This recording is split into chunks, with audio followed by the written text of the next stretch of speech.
Good afternoon. My name is Andre Fenek. I'm the head of policy and members relations here at the chamber. We'll be starting in a minute or so. We're just waiting for all the participants to join. I'm noticing that there's a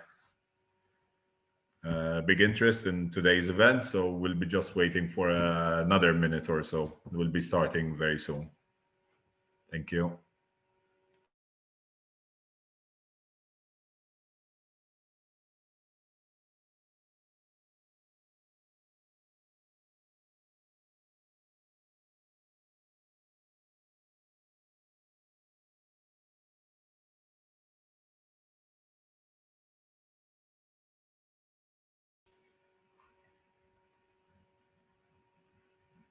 Good afternoon, and thanks for joining us for today's activity. We'll be starting very, very soon. We're just waiting for more participants to join today's session.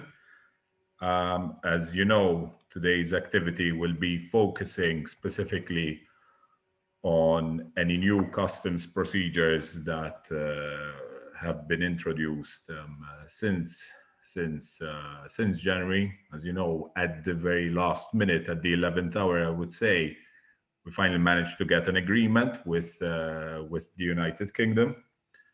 And we will be discussing, of course, today with the experts from the Customs Department.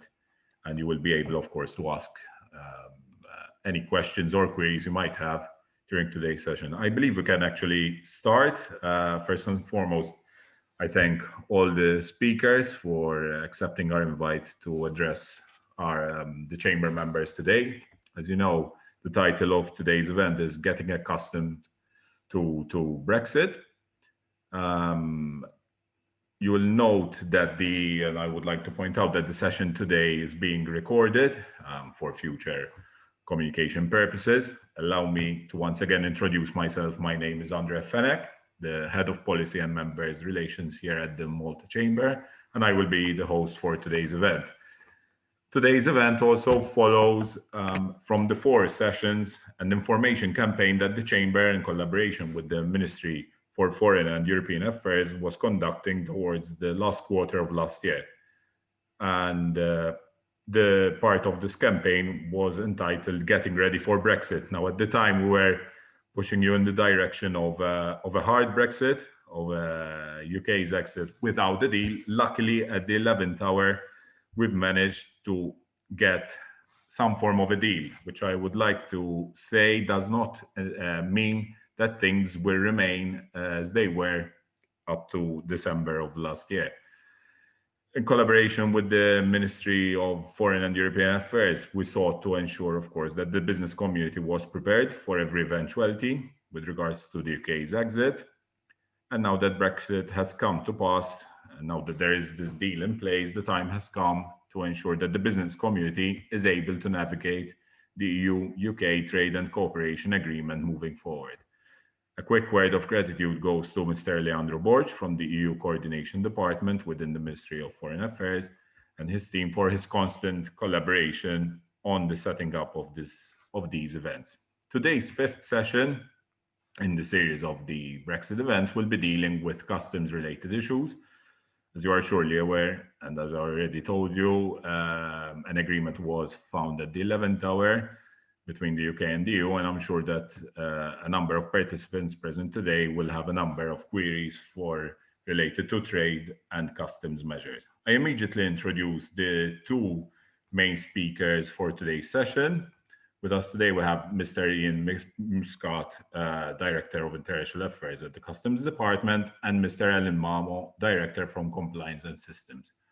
Very, very quickly, from a technical point of view, I remind those of you who are watching us from their home or office to make use of the Q&A function on the bottom of your screen for any questions during the whole duration of the event. We will try as much as possible to answer all your queries, and if not, we will collate the questions, but there isn't enough time to answer all your queries. We'll collate your questions and we'll pass on to the relevant customs officials. From a visual point of view, I also encourage you to click on the speaker rather than the gallery view. Without further ado, I immediately pass on the floor to Mr. Muscat for his introductory remarks. Thanks, Andrea, and good afternoon to all. Um, if um, if you were one of who attended the webinar in the leading towards the end of the transitional period last year, at the time we were um, um, gearing ourselves to a no deal scenario. And actually, customs had prepared itself in this regard over the past 3 years.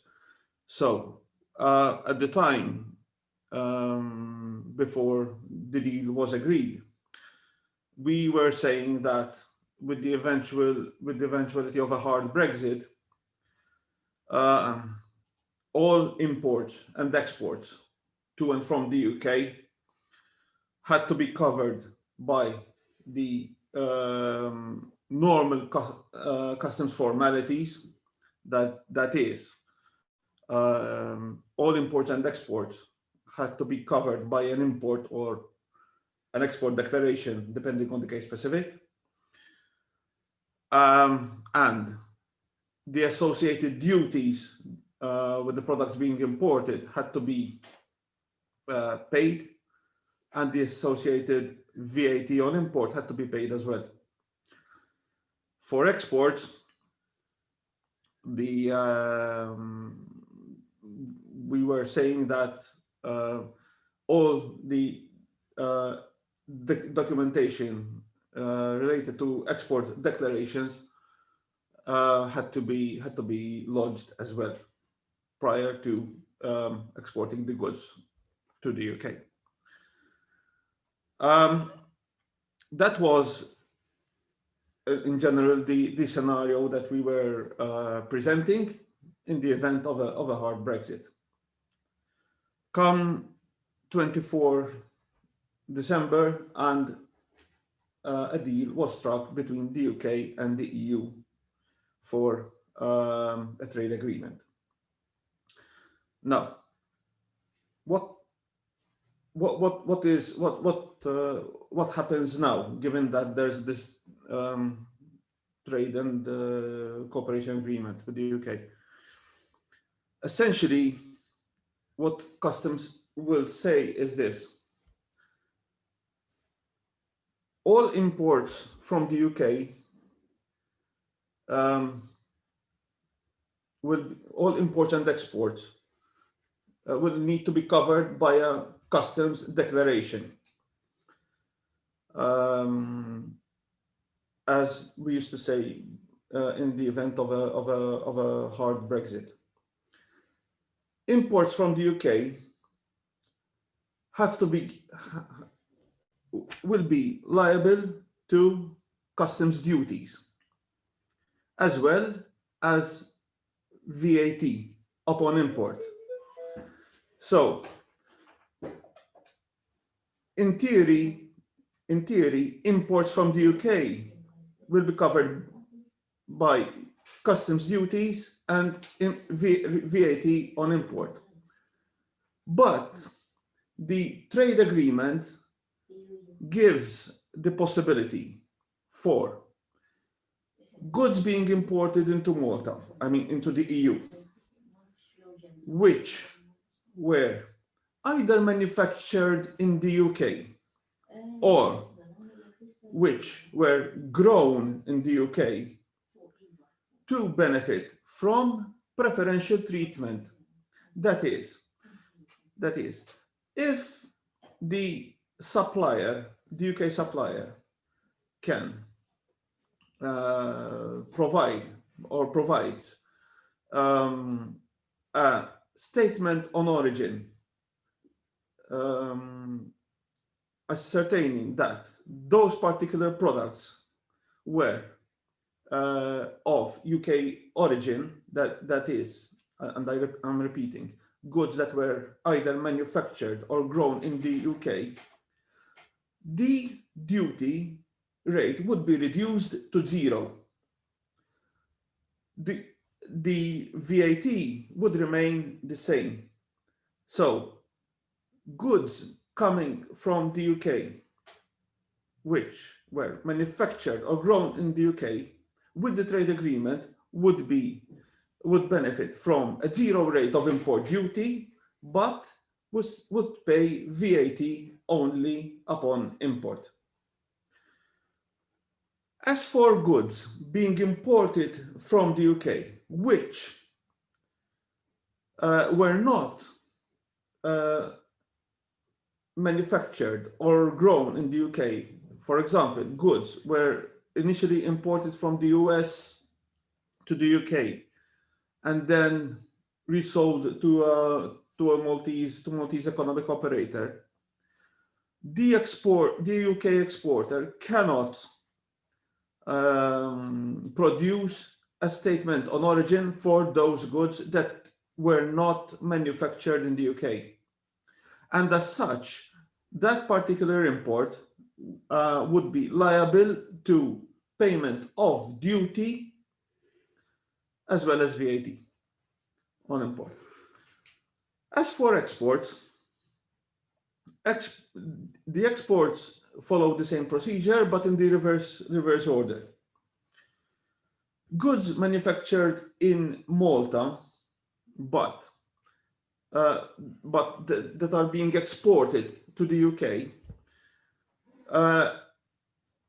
can benefit from preferential treatment as well once they are imported in the UK. That is, goods manufactured or grown in Malta can be exported to the UK. The local exporter can register in the local, the EU-wide, REX registered exporter system, and with that registration and that statement being done on the invoice, the importer into the UK can benefit from a 0 rate of duty upon importation in the UK. VAT would still need to be paid upon importation into the UK by the UK importer.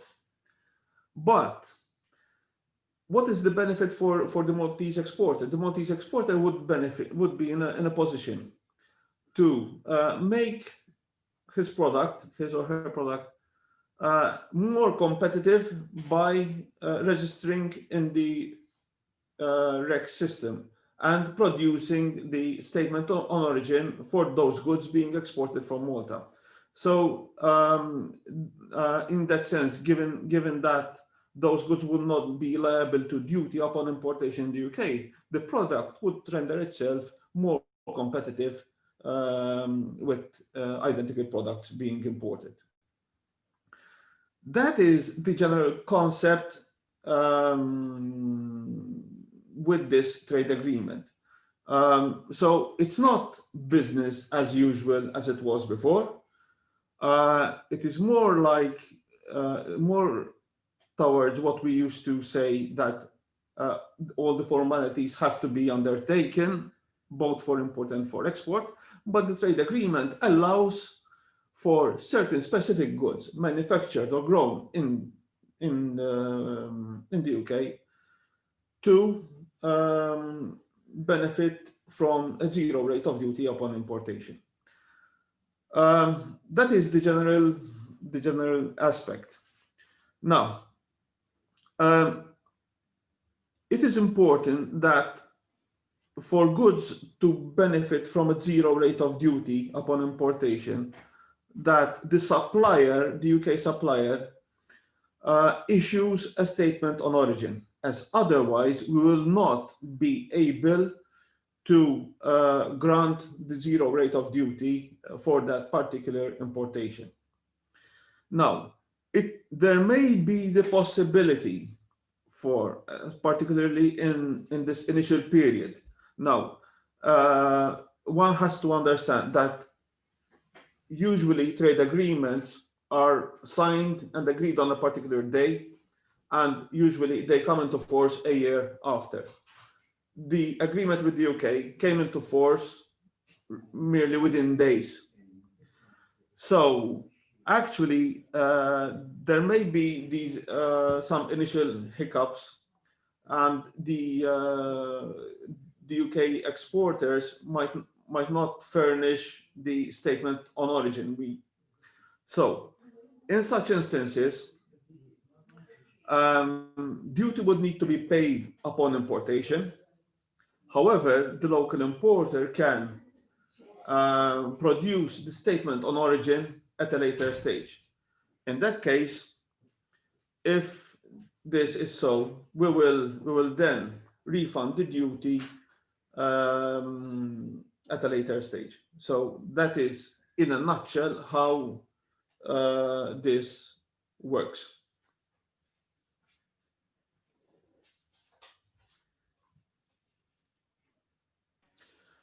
If I may, Andre. Yeah, sure. Yeah. One has to also bear in mind that the UK nowadays has become a third country to the EU. So goods that were in free circulation within the United Kingdom before the start of this year actually now lost all their status, and they cannot be considered as EU goods. They have to be considered as non-originating goods. Okay. Noted. Not sure if Mr. Mamo wanted to say anything at this juncture. If not, so just go ahead, El.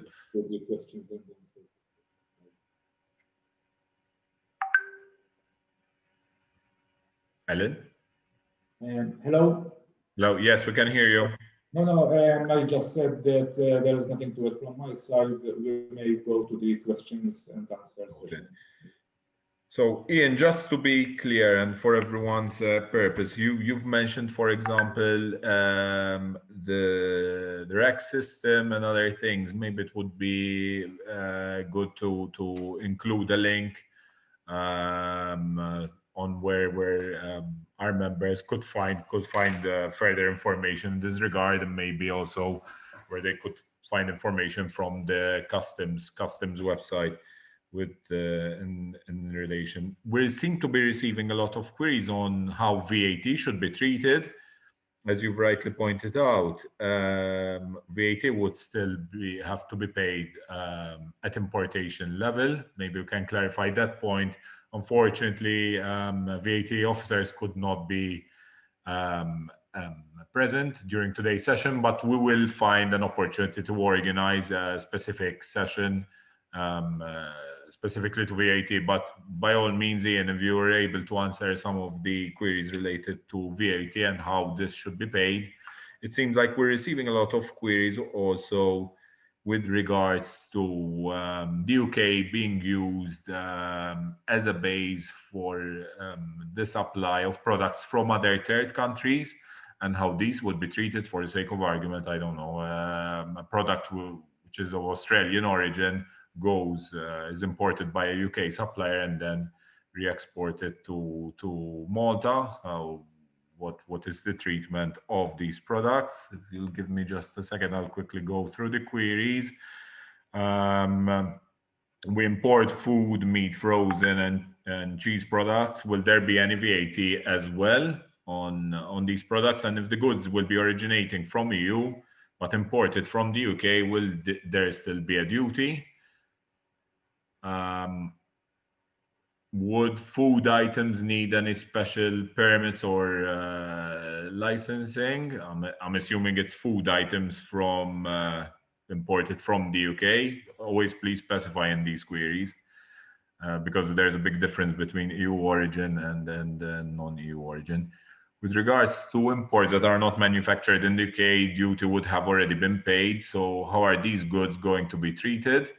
So that's similar to the query we had earlier. As an exporter, isn't an AX1 and a commercial invoice enough, or do we still need to register on REX? Where do we register on REX? In fact, this is the point I was mentioning earlier, Ian. So it would be valid maybe to include a link in the chat today, or maybe we can circulate after the session. Okay, there's a specific query. I don't know if you want to start answering any of the queries or whether you want me to go through some. We'll go through this first round and then we'll take another round of queries. Ian, it's up to you. I think I can understand. Address these questions. I took note. If I miss on something, then we'll just. Sure. So let's take the first one. UK acting as a hub for supplies of goods that are sourced from other third countries. So goods that are sourced from other third countries and stored in the UK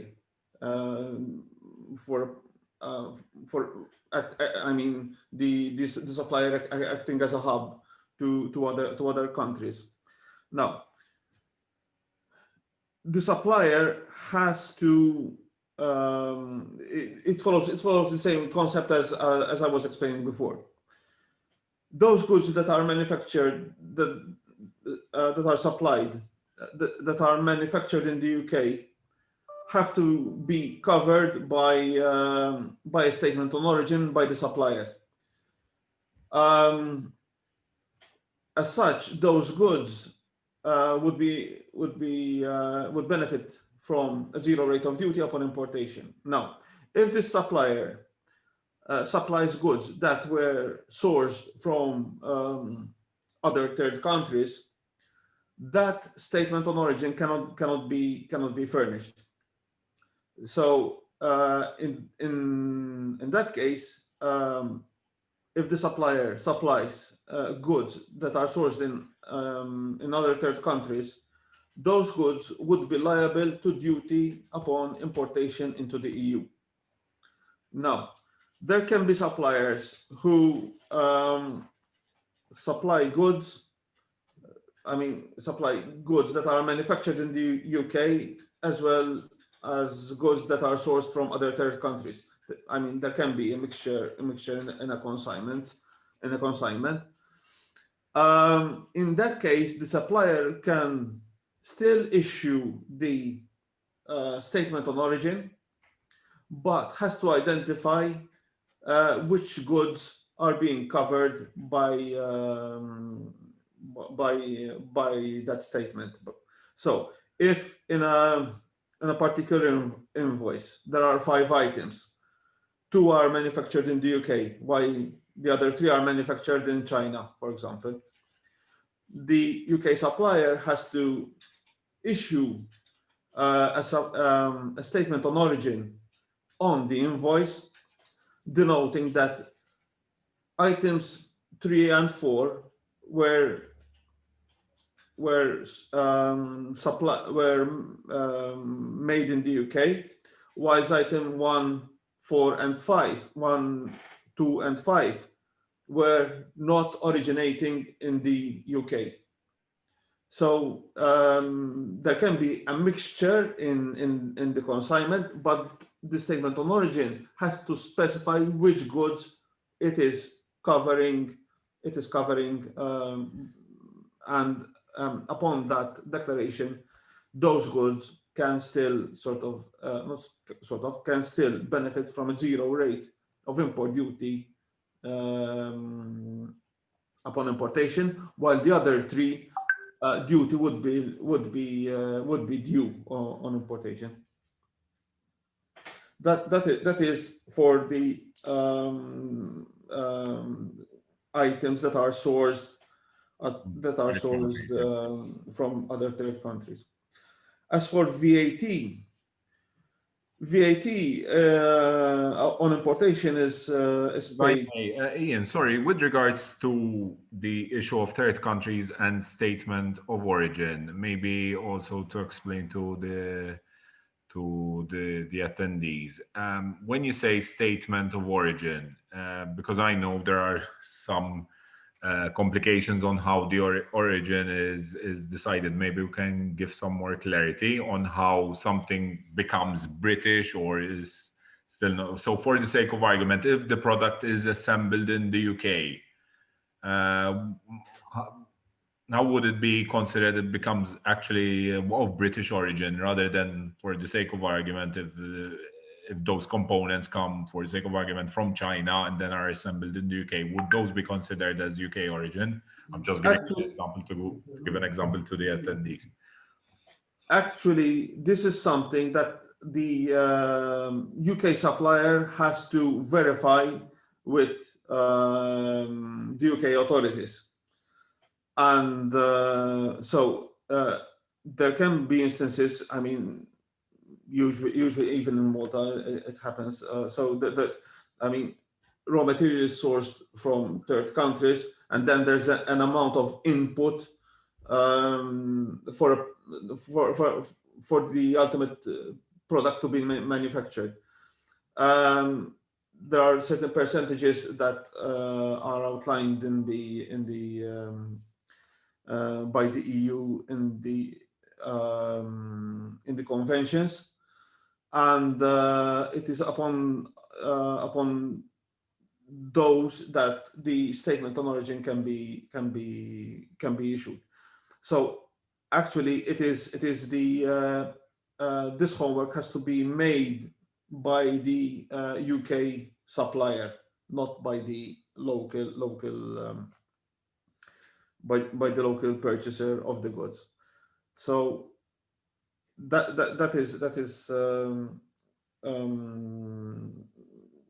should be clear, that in the sense that is the supplier. And by the way, the supplier, this I forgot to mention, the supplier has to make the statement on origin and has to endorse it by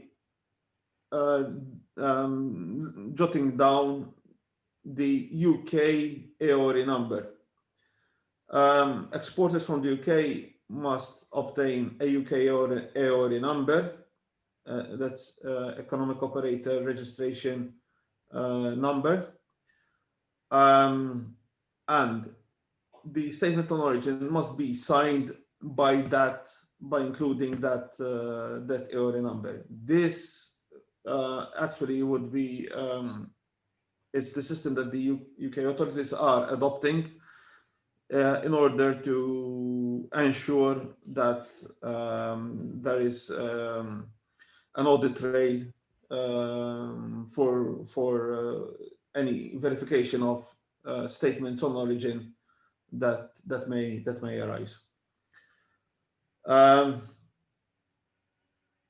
As for VAT is paid on importation on cost, insurance and freight of goods, and paid on the duty as well, if there is any duty involved. But the rate is 18%. Is the local rate, depending on the product specific, because I know there are some products that benefit from a reduced rate of VAT. So those particular products, obviously, the VAT rate would be the reduced rate. I mentioned 18% because we had questions asking us whether the VAT rate would be that of the UK. No, the VAT rate would be the VAT rate of import into Malta. All right, just to make it clear. As for food items, so any requirements for food items, maybe licenses, clearances from the health authorities apply for goods, for food items being imported from the UK as well. So if, for example, we need clearance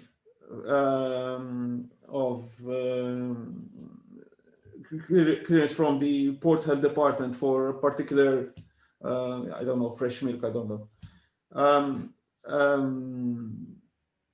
That clearance must be obtained prior to the goods being released from customs.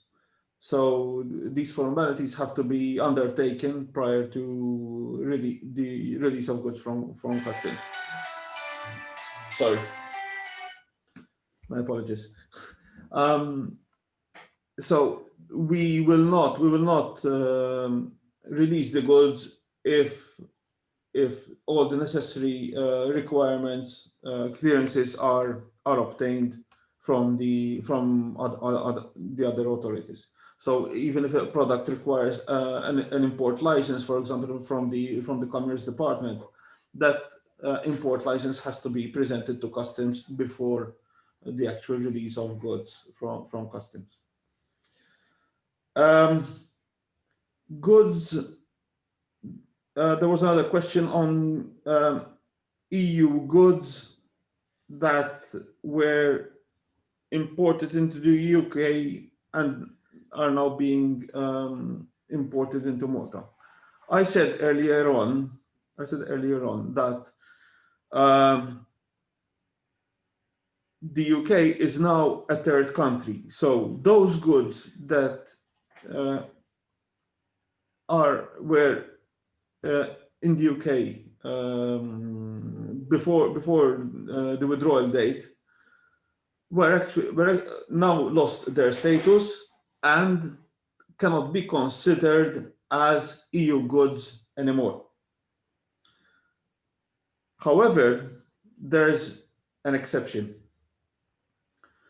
Now, goods, and this is not based on the provisions of the trade agreement between the EU and the UK. This is a provision that is outlined in the Union Customs Code. So, in a nutshell,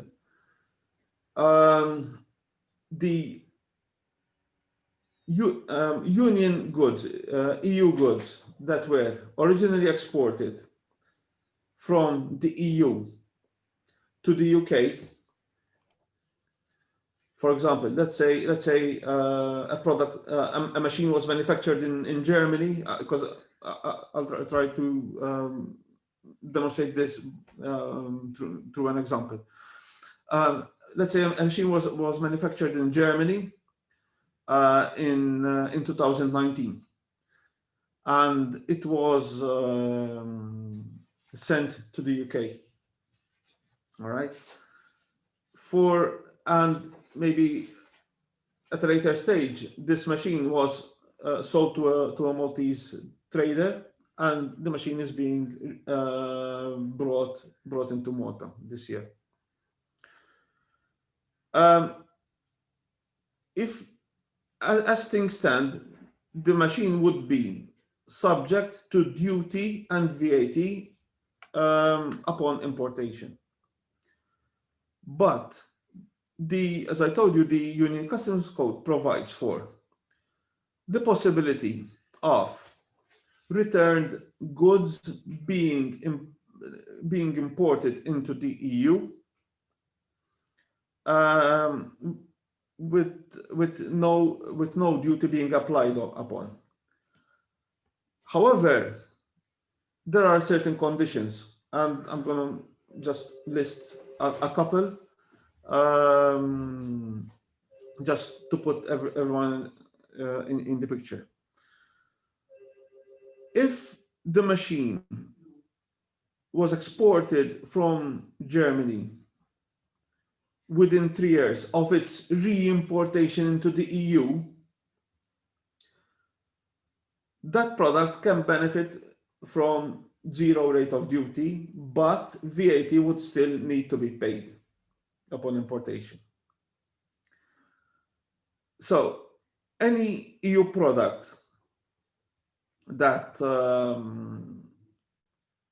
can be sourced from the United Kingdom and imported within 3 years of its original export from the EU can benefit from a 0 rate of duty upon importation, but VAT has to be paid.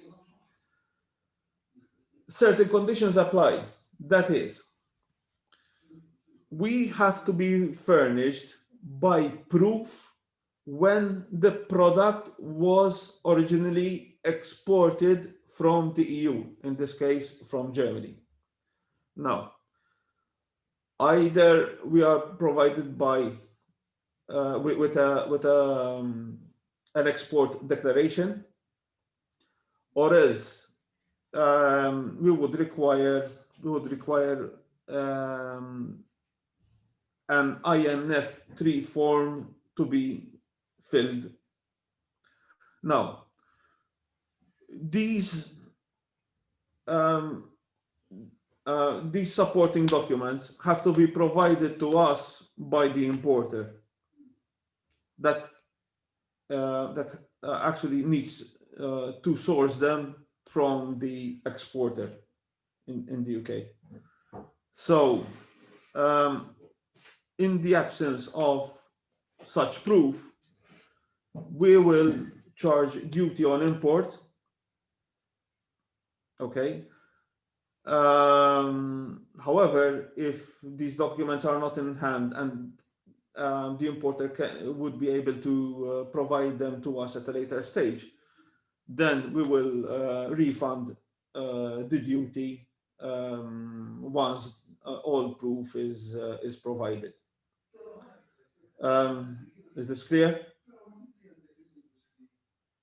So that's and we had those queries with regards to exporters on whether a commercial invoice or an EX1 document would be enough rather than registering on REX. In fact, we also have on the chat line that someone has managed to have managed their first export, and the UK were only asking for an EX1 document. I'm not sure if you can clarify this, Ian. In this case, I'll pass the baton to Alan or Chris, because Chris is more on exports and certain details. He knows more than I do. Okay. Yes. Yes. Another question, please. What was the question? The question was, Chris, essentially, exporters are asking whether an EX1 or a commercial invoice would be enough, or do they still need to register on REX? Now, someone else has reported that they've exported to the UK after the end of year, and then the EX1 was all the documentation that was required from the UK customs. And of course, there were customs charges that had to be paid upon arrival. Not sure if you can clarify this further. Well, if you are registered in the REX, then you can issue a statement of origin and your products will not be taxed in the UK with duty. That's about it. But if you do not issue the statement of origin, then of course, your products will be less competitive because they have to pay tax. And I wanted to say something also about mixed transport. What I am advising clients, operators, can you hear me? The sound is not very clear, Chris. I'm not sure if there's an echo or... Yeah, probably. Okay. Okay. I am trying to urge everybody who's sending goods by sea to Italy and then overland to England to start using the process export followed by transit. The EX export declaration will be closed with Office of Exit in Malta. Then the goods which are of Maltese origin, they will proceed with the T2 transit procedure straight to Great Britain with an Office of Transit in France and Office of Destination in the UK. Otherwise, you might have problems at the border with the closure of the EX document. This does not apply the T2 transit procedure if the voyage is wholly by air or by sea. This only concerns part sea and then land, or part air and then moving to the UK by land. So for most of our exporters who are using groupage trailers, the T2 transit procedure should be a must. Okay, thank you very much. Hope that answers everyone's queries on exportation. Let me just quickly skim through the rest of the queries and to make sure. I'm not sure, Ian, if you had any other answers to give at this stage. We've answered the food items part. I think so. Going through the rest of the questions that came in the meantime. It regards to the question where the customs officers are being requested to release after official office hours. Yes, if the economic operator would like an inspection at the time of the arrival of the vessel and during unsocial office hours, they would be need to pay for the customs officers. But if the inspection is carried out at importers at customs area and during the official office hours, say half far for groupage consignments, there will be no extra cost. This is the practice, the procedures carried out for all importations coming from the third country. It has nothing to do as such with Brexit. Okay, thanks, Ellen. We're getting some specific queries on the second-hand car market from the UK to Malta. Not sure if you have any answers for that. Has already referred to it. Okay, raw material that's been answered. Okay, second-hand cars again. Andre, Yes, can I jump in on second-hand cars, please? Second-hand cars. I mean, everything is treated the same with regards to customs procedures. Okay, but one thing I want to make clear for second-hand cars is when I explained goods of EU origin that were sent to the UK and can now be returned into the EU as returned goods. For vehicles, there can be the tendency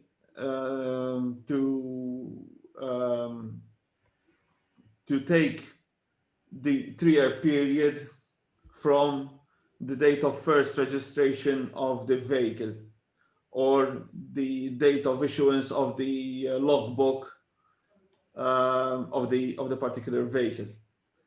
No, we would need to be furnished with proof of when the vehicle was exported originally from the EU. All right. So if, say, the vehicle was exported from the EU a year before the actual first registration, it's the export date that we take into consideration and not the date of first registration. Okay, thanks. Ian, just to clarify, so VAT on food in Malta is 0%. So the import, of course, would be 0% as well from the UK, just to clarify. What about pharmaceutical items which originate in the EU but are being stored in the UK? How would those be treated? I'm assuming it's a similar answer to what Ian already gave. If you can, yes, once again, they're asking for a link to a website where they can find all this information. So if we can provide us information, we'll provide it to the attendees themselves. May I, please? They're asking whether employment will be dealt in this webinar. No, these are specific to customs issues. Okay, is it possible to get a VAT deferment certificate? I don't think that can be answered here. If goods are manufactured in Malta with a mixture of EU-sourced and non-EU sourced components, are the finished assembled products considered manufactured in Malta? Again, this, as Ian explained earlier, depends on many cases on the percentage of what is considered to be the value added, let's call it like that, or originating in Malta. Go ahead, Ian. So a couple of points. People are asking for information. The department's website incorporates information on generic information on issues related to Brexit, as well as to the normal procedures that that we undertake within the department. Now, for more specific questions, especially those related to the REX system, I mean, this information is available on the website. One can call the Special Procedures Unit on 25685 Again, this information is already there on the website. As for the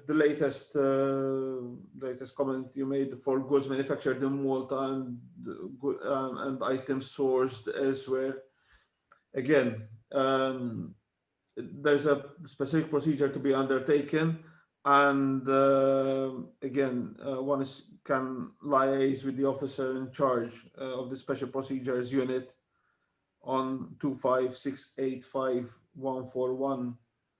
and ask for more details there.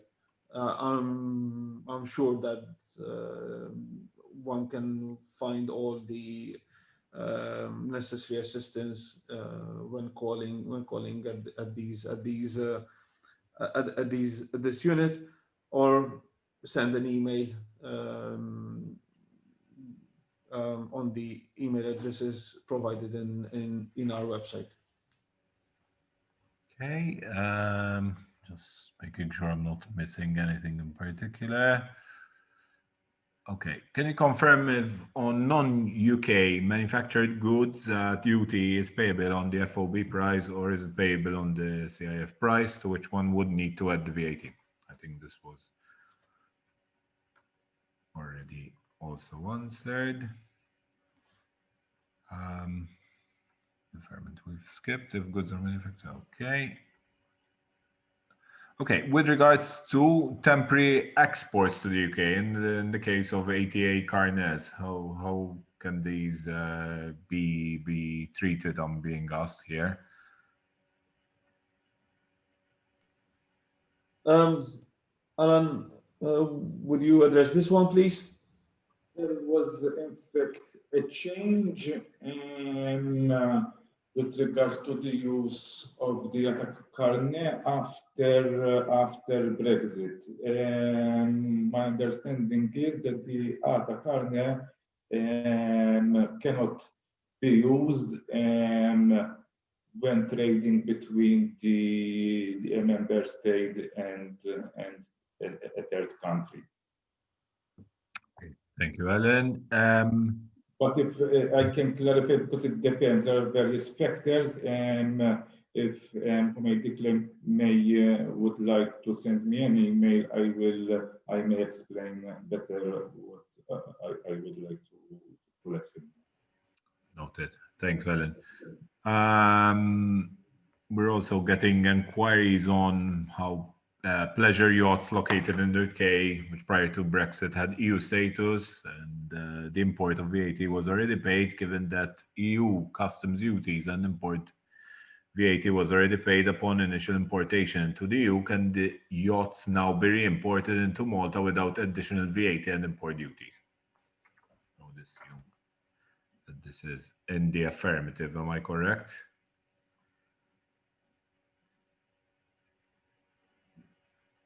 Ian or Ellen, not sure if you want to answer this. I believe I made it. Can you repeat the question? Sorry. Sorry, this is with regards to the pleasure to yachts, basically. Pleasure yachts located in the UK, which prior to Brexit had an EU status, and the import VAT was already paid, given that the EU customs duties and import VAT was already paid upon initial importation in the EU. Can these yachts now be imported in Malta without additional VAT and import duties? Yes, and I would assume it's yes, right? He could be paid, but it could be that the yacht, if it's greater, it's more than 12 meters, it is still 0% rate of duty. So it highly depends on the specification of the yacht in question. Okay. Food, cheese, okay. I think that's been answered as well on food and food products, that since it's 0 rated, VAT will remain 0 rated.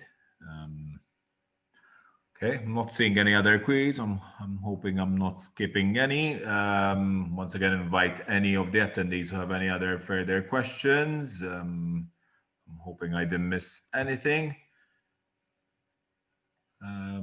Not sure, Ian or Ellen, if you want to maybe give some parting shots from your side. Of course, to get in contact with you, maybe you can give them also contact details or a generic email they can contact you on at the Customs Department for any further queries. So, in our notifications related to Brexit, we have always given the points of contact related to the specific areas. However, so if say one needs to apply for any ORA number, there's a specific email address to address to. Or if one wants to contact the Special Procedures Unit, there's a specific. But for general queries, all queries have to be sent to our Customer Services Unit on email address customercare.customs@gov.mt. customercare.customs@gov.mt. Or else one can call on 25685 121, 25685 123 or 128.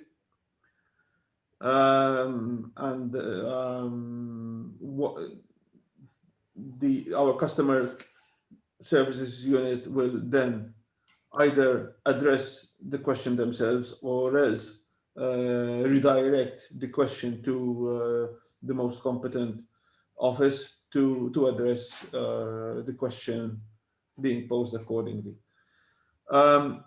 Again, there's a lot of detail on our website, but all the necessary contact links are there as well.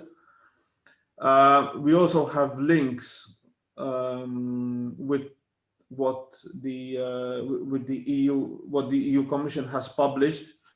So one can also check there. So we're trying to make all the information available. I know there's much to digest, but if one wants to go through certain documents, all the information is there. Okay. And it seems, but this was answered already. We've received some other queries with regards to the labeling on food and drink products coming from the UK, whether there have been any changes. As Ian rightly pointed out earlier, of course, you need to follow all the regulations issued by the health authorities in that regard. Okay, don't think I have any other further queries on my Q&A function. With that, I once again, of course, thank Ian, Ellen, and his team for today's session. Of course, as Ian rightly pointed out, you can still contact the customs department for any specific queries you might have with regards, of course, to training from and to the UK. Would like to thank, of course, also Leandro for his constant collaboration from the ministry side, and all the attendees for joining us today. Before we conclude, I would like to remind you of our upcoming activities in relation to Brexit. We have another activity towards on the 18th of February, which is a webinar focused on deciphering the Brexit deal for business. We will have an international trade expert in Dr. Jan Mikalev, a new international trade specialist, who will be joining us to explain in greater detail what this new FTA includes, and in practice how it applies to businesses. So I urge you to join that session. Hopefully between now and the 18th of April, we'll be organizing some other webinars. Specifically, I've noticed that there's a lot of interest on how employment is now treated, VAT, and other issues as well. So we'll be dealing with these sessions over the next few weeks. From the 18th of January to the 22nd of January, we have the Green Office at OrgTech, which is a matchmaking event which brings together companies, buyers as well as suppliers from a large number of countries. This would be a unique opportunity for you to generate new business contacts in the area of green building knowledge, sustainable procedures, healthy environment, architectural procedures, and mobile offices. So we urge you, in case you're in any of these fields, to join this activity. And then on the 25th and 26th January, for those in the fashion industry, there is the EU Fashion Match event organized in Amsterdam. The Malta Chamber is partnering in this event. Should you be interested you're involved in the fashion sector, you have the opportunity to meet potential business partners during B2B, online B2B, this online B2B activity. Last but not least, on the 28th of January, we have the Health Tech Hub Styria Pitch and Partner, and which is specifically aimed at operators in the healthcare sector. Again, there will be a number of operators from several European countries, and you can have an opportunity to partner up and have meetings, B2B meetings, with other suppliers or potential clients in the health segment.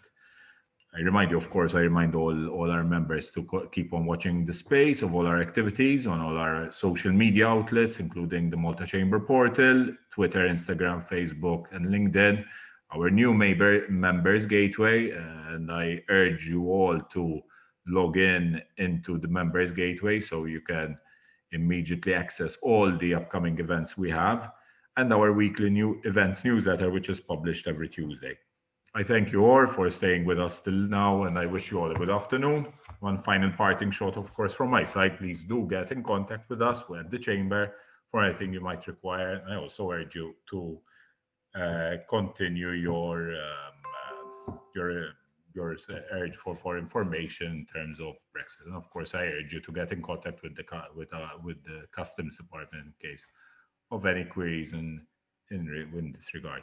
Thank you once again. Have a good afternoon. Thank you, everyone.